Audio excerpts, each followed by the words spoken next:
ìròyìn eré ìdárayá látẹnu Adébọ̀wálé Ọláṣẹ́ni.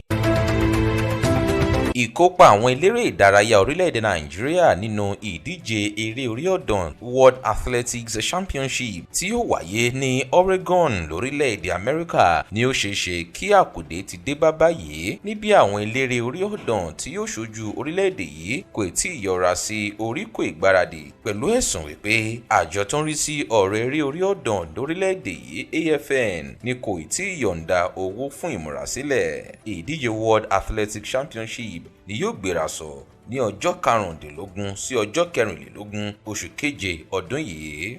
Ní báyìí wọ́n ti yọ orúkọ Moses Simon kúrò lára àwọn tí yóò díje dun àmì ẹ̀yẹ agbábọ́ọ̀lù tó fakọyọ jùlọ fún ọdún 2022 nílẹ̀ adúláwọ̀ ní ìsọ̀rí tàwọn ọkùnrin. Simon àti Akínkúnmi Àmàó ni àwọn ọmọ orílẹ̀-èdè Nàìjíríà tí CAF fi orúkọ wọn léde pẹ̀lú àwọn 60 mìíràn láti figagbága fún àmì ẹ̀yẹ náà.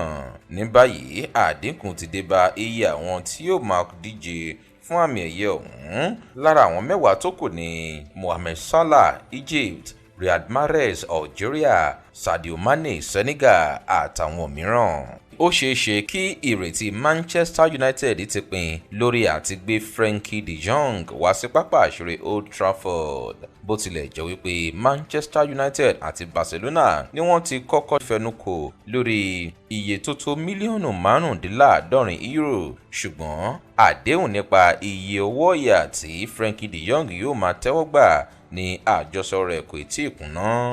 Ní báyìí àmúlétẹ́lẹ̀rí fún ẹgbẹ́ agbábọ́ọ̀lù Arsenal lórílẹ̀‐èdè Gẹ̀ẹ́sì David Ospina ti darapọ̀ mọ́ ẹgbẹ́ agbábọ́ọ̀lù Al Nassr lórílẹ̀‐èdè Saudi Arabia.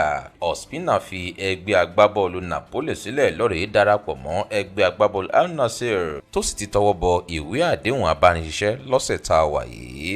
Ìròyìn eré ìdárayá kò ní ju báyìí lọ. Ẹ kú tẹ́tíléko.